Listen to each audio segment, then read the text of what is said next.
Imagine you or a family member is in need of an organ transplant. Not even just you or a family member. Maybe it's a close friend, a distant relative. Nobody, so it can even be somebody that you don't even know. Um, Today we're going to be talking about organ donation and why I think it's such an important thing to be a part of in order to save somebody's life when you're able to do so.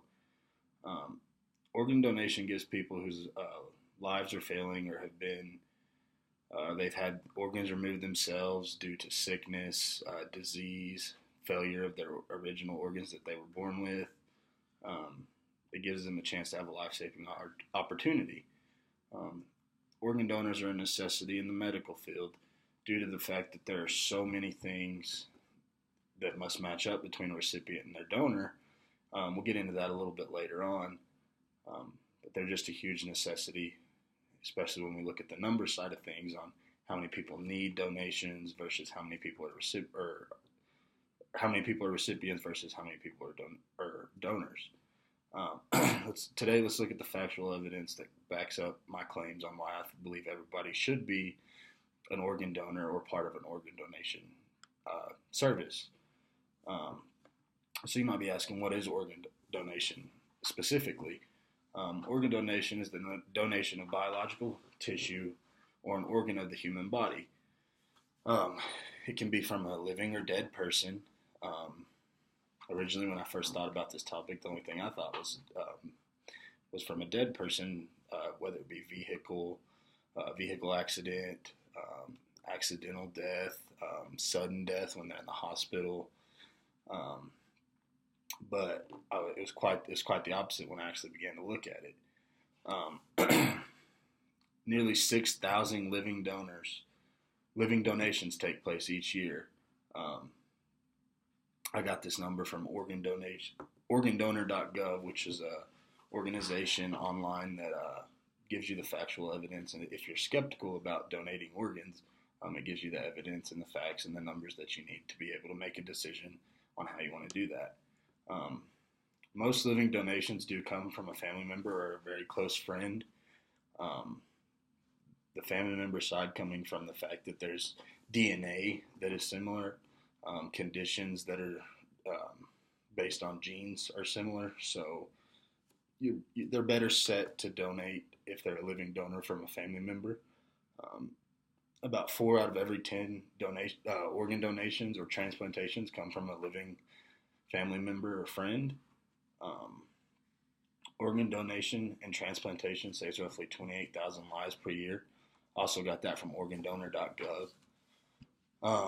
Right now, there are roughly 115,000 people that are in need of organ donation or transplantation.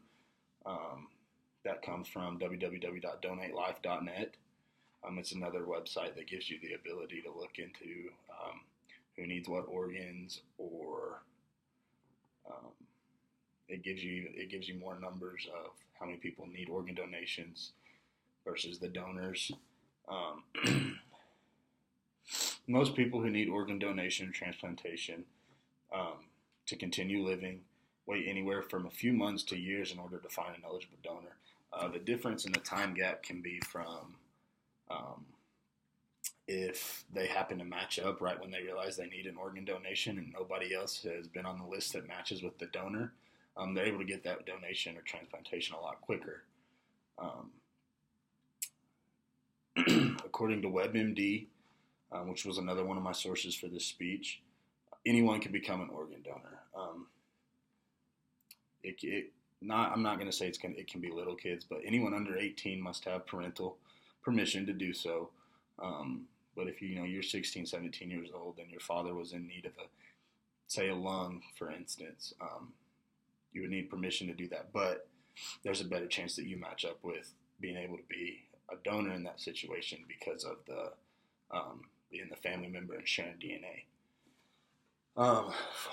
For organ donors after death, a medical assessment will be conducted in order to deem a person eligible to donate.